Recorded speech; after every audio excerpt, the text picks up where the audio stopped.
Siang semuanya. Eh, saya ready.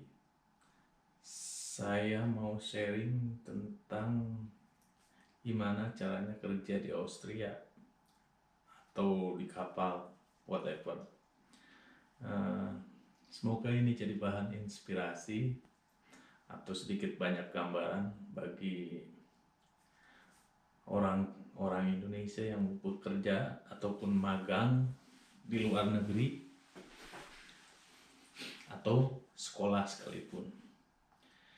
Ya, yang pertama yang harus kita persiapkan adalah ya cari pengalaman sebanyak-banyaknya di Indonesia,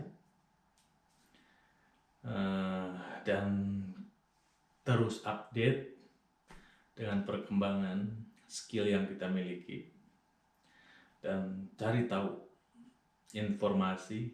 Sekarang banyak banget istilahnya, kesempatannya terbuka lebar untuk orang-orang kita yang ingin bekerja ke luar negeri.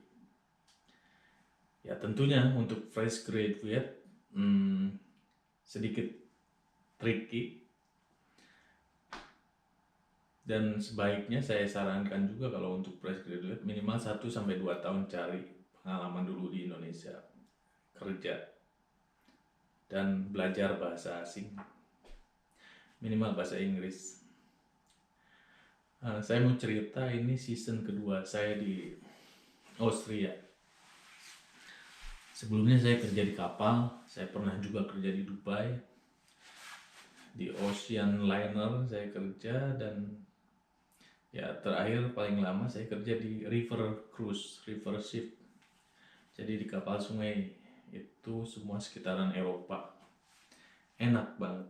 Tapi ya sehubungan dengan bertambahnya usia, ya saya berpikir untuk level saya itu tidak selalu di atas, dalam artian kecepatan dan istilahnya stamina pun sudah mulai berkurang, dan saya berpikir untuk gimana caranya untuk bisa survive di jalur yang saya miliki, tapi kerja tidak seberat seperti yang di kapal. Dan alhamdulillahnya saya diberi kesempatan untuk kerja di Austria, kerja di salah satu hotel bintang 5 ya, di daerah pegunungan sih, daerah pegunungan Tirol.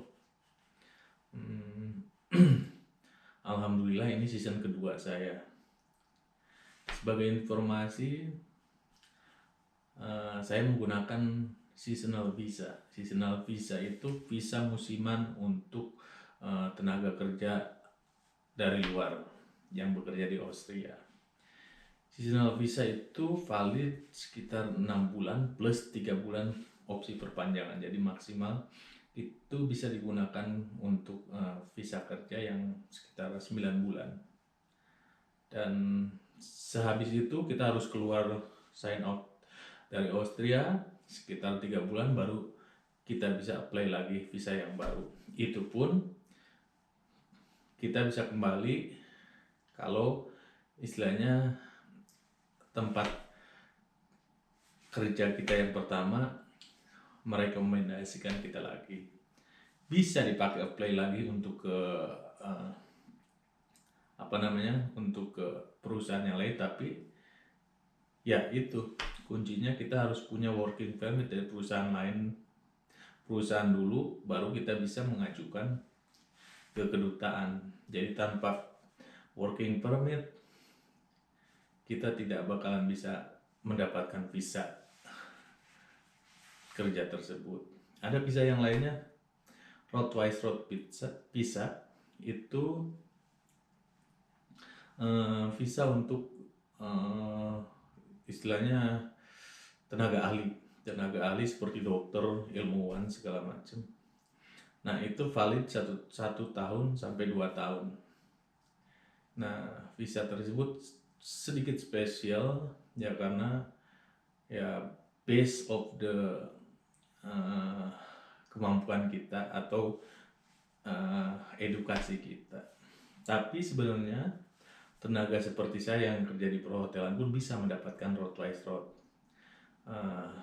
Ya asal minimum kita 1 atau 2 season dulu menggunakan seasonal visa, baru setelah itu, setelah perusahaan kita mantap untuk meng-hire kita kembali, nah mereka yang datang ke AMS itu semacam badan otoriti pekerja di Austria. Jadi dia yang mengeluarkan izin untuk bekerja ataupun izin masalah ketenaga kerjaan. Dan kalau misalkan dia mengizinkan dan memberi saya waktu bekerja selama 1 tahun, nah kita bisa membawa working permit itu ke kedutaan di Indonesia dan mengajukan visa road-wise road. Nah, alhamdulillah saya baru 3 hari yang lalu datang kembali dari Indonesia ke sini, dan ya untuk repeater tidak terlalu susah, dan ya sebenarnya untuk pertama kita apply pun tidak terlalu susah, cuman ya yang dituntut kesabaran dan ketelitian. Istilahnya terus komunikasi dengan recruiter dari sini, dan ya kita mengumpulkan berkas sambil menunggu istilahnya surat-surat yang harus mereka urus di sini. Misalkan yang mereka urus di sini itu sponsorship sebenarnya nggak perlu, tapi kita bisa minta dibikinkan sama mereka untuk memperkuat berkas-berkas dokumen kita. Akomodasi istilahnya surat akomodasi di mana kita tinggal nantinya, dan itu harus ada, dan kontrak kerja dari perusahaan, dan yang paling penting ini izin kerja dari AMS. Nah itu kebetulan sekarang lagi musim dingin, sekarang bulan Desember 2024. Saya kasih lihat ini. Nah, saljunya tebal banget di sini. Nah, sebenarnya di sebelah sana tuh gunung, tapi tertutup kabut, dan karena saljunya tebal. Ini udah dari kemarin malam.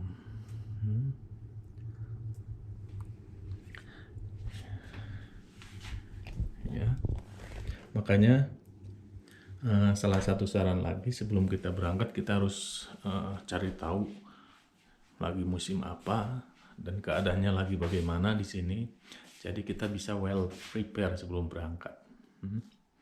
Dan ya seperti contoh kecilnya, istilahnya kita persiapkan jaket dan sepatu boot.